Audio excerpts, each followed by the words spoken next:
রাগ করলি না। আগে পিছে তোর সাথে কোনোদিন দেখা হয়েছিল? না। তোমার মনের কোনো কথা বলছিলা? না। তুমি এমন একজন ব্যক্তি যে কয় আইলো তার পিছেই যাও, গেলে পরে তোমার ক্ষতি হয়, লাভের অংশটা হয় না। ঠিক না বে ঠিক? যখন তোমার পকেটে টাকা পয়সা থাকে, ধন সম্পদ থাকে কাছে, তখন তোমার আপন কাছের বন্ধু বান্ধব সবাই আসে। যখন আপনার কাছে টাকা পয়সা থাকে না, তখন আপনার আপন ঘরের লোকও থাকে না। কথাটা ঠিক না বে ঠিক? রাগ করলেন? না। আপনি এমন একটা ব্যক্তি, বাড়ির 100 জন একাই একদিকে, আপনি একাই একদিকে। আপনি যেটা করতে চান সেটাই আপনি করেন। আপনার যদি এক সাইড নষ্ট হয়েও যায়, তাই কাজটা করেন। ঠিক না বে ঠিক? রাগ করলেন? না। আরেকবার কবেন বিসমিল্লাহ, বিসমিল্লাহ। আরেকবার কোন সুবহানাল্লাহ। সুবহানাল্লাহ। আমার উস্তাদে কইছে, পাগলা তোরে গাছটা বিশ্বাস করে দিলাম, বিশ্বাসের বস্তু মিলে তর্কে হুদুর, এই গাছটা বিক্রি করে যদি কারো পকেটের টাকা নিয়ে যদি তুই চালি কিনা খাস, তাহলে তোর ফ্যামিলিতে যাওয়ার আগে তুই মারা যাবি। তাই আমি আমার উস্তাদের কথা মান্য করে এই গাছটা বিক্রি করে কারো কাছে টাকা খাই না। আমি যে কথাগুলো বলছি সত্য বলছি না মিথ্যা বলছি? সত্য। রাগ করলি? না। আরেকবার কবি বিসমিল্লাহ। বিসমিল্লাহ। বিসমিল্লাহর বরকত নাই, চীনা বামনের পয়থা নাগে না। তুই আমার কথাগুলো বিশ্বাস করছ?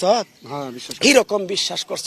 তোর পকেটের টাকা দিয়ে আমার সংসারে বাল বাচ্চা এক সন্ধ্যা পেট ভরে ভাত খামু, তোর দিতে পারবি? হ্যাঁ, পারবো। আমার ওস্তাদের নিষেধ আছে, গাছটা নিয়ে টাকা নেবো না। খাইতে চাইছি না? হ্যাঁ। মানুষরা বলছে, ওস্তাদে বলছে, চাইয়া খাবি পেটে আটবো না, চুরি করে খাবো পিঠে আটবো না। তাই আমি আপনার কাছে যদি খাইতে চাই, আপনি আমার খাওয়াবেন না? অবশ্যই। আরেকবার কোন বিসমিল্লাহ। বিসমিল্লাহ। রাগ করলি? না। কথা ঠিক না বে ঠিক? ঠিক। রাগ করলি? না। আরেকবার কবি বিসমিল্লাহ। বিসমিল্লাহ। বিসমিল্লাহর কি বরকত নাই? আছে। কিরকম পাগলার কথাগুলো তুমি বিশ্বাস করছো? বিসমিল্লাহ বলার সাথে সাথে তুমি আমারে 1040টা টাকা দিবা, তোমারে আমি এক টুকরা গাছ দিয়ে যাবো। এই গাছটা যদি তুমি 40 লাখ টাকাও আমারে দাও, এই গাছটা সবাই যাবে না, সবাই নিতে পারবে না। তুমি আমার কথাগুলো বিশ্বাস করছো কিনা, তোমার পরীক্ষা করার জন্য তুমি আমার গাছটা নিয়ে ব্যবহার করতে পারবা কিনা, গাছটা নিতে পারবা কিনা, তার জন্য তোমার কাছ থেকে আমি গাছের বিনিময় না, এক সন্ধ্যা খামু, দিতে পারবা? হ্যাঁ, পারবো। কথাটা বুঝতে পারছো? বুঝছি। রাগ করলা? না। যদি রাগ করো তাহলে তুমি বলবা তোমার 10টা টাকা নিয়েও আমি খাবো না। কথাটা বুঝতে পারছো? রাগ করলা? না। তাহলে বিসমিল্লাহ বলার সাথে সাথে 1040টা টাকা তুমি আমার দিবা, তোমার আমি এক টুকরা গাছ দিয়ে যাবো।